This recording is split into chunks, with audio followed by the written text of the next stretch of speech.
Selamat pagi semuanya, kembali lagi dengan saya Nazwa Gata di Liputan 4+2. Kali ini saya akan membawakan sebuah berita, yaitu sebanyak 1,12 dosis vaksin kadaluarsa.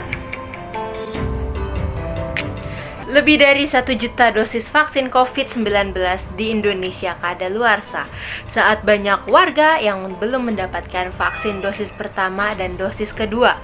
Padahal pemerintah berpacu mengejar target vaksin primer di tengah merebaknya COVID-19 varian Omikron yang sangat amat menular. Dari sekitar 208 juta jiwa sasaran vaksinasi hingga Rabu 19 Januari 2022, sekitar 30 juta penduduk belum divaksin dosis pertama dan 86,7 juta jiwa belum mendapatkan vaksin dosis kedua.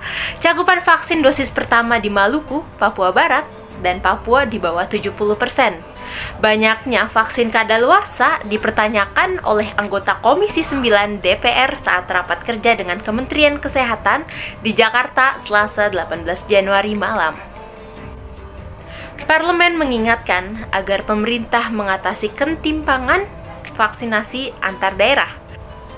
Menteri Kesehatan Budi Gunadi Sadikin mengatakan, hingga Desember 2021 ada 1,12 juta dosis vaksin COVID-19 kadaluarsa.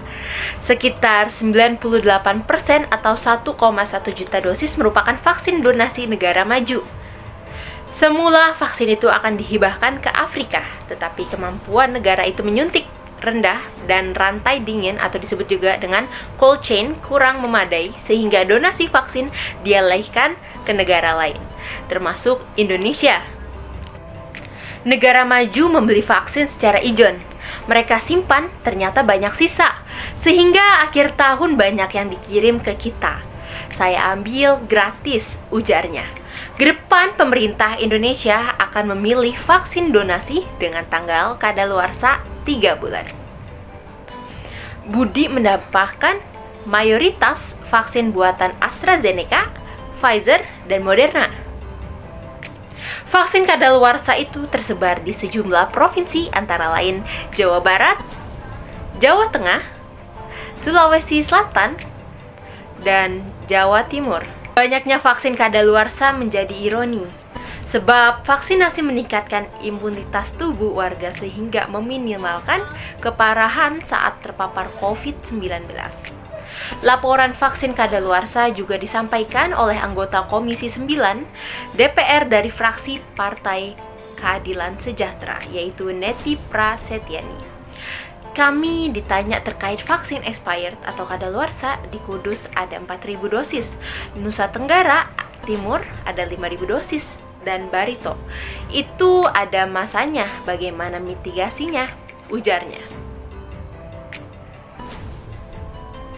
Sementara itu, pemerintah Kota Magelang, Jawa Tengah memberi layanan vaksinasi dosis penguat mulai dari 19 Januari hingga 22 Januari 2022.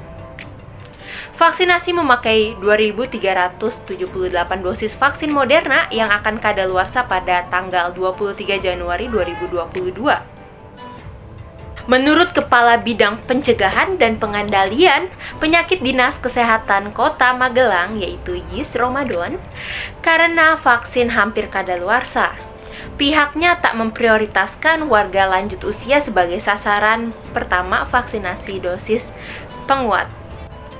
Sebab, berdasarkan pengalaman saat vaksinasi dosis pertama dan kedua, warga lansia sulit digerakkan untuk menjadi sasaran vaksinasi. Menurut staf pengajar di Departemen Biostatik, Epidemiologi dan Kesehatan Populasi Fakultas Kedokteran, Kesehatan Masyarakat, dan Keperawatan Universitas Gadjah Mada, Bayu Satria Wiratama, dalam COVID Talk kemarin, lonjakan kasus COVID-19 tak bisa dihindari. Apalagi mobilitas warga tinggi dan protokol kesehatan mengendur. Direktur Pencegahan dan Pengendalian Penyakit Menular langsung Kementerian Kesehatan, Siti Nadia Tarmizi, mengatakan peningkatan kasus paling banyak dilaporkan di Jawa dan Bali pada 19 Januari 2022. Pada 19 Januari 2022 ada 1.745 kasus baru COVID-19 atau tertinggi sejak pertengahan Oktober 2021. Dengan demikian berita yang saya sampaikan, saya Najwa Gata Nursanda pamit undur diri. Selamat pagi.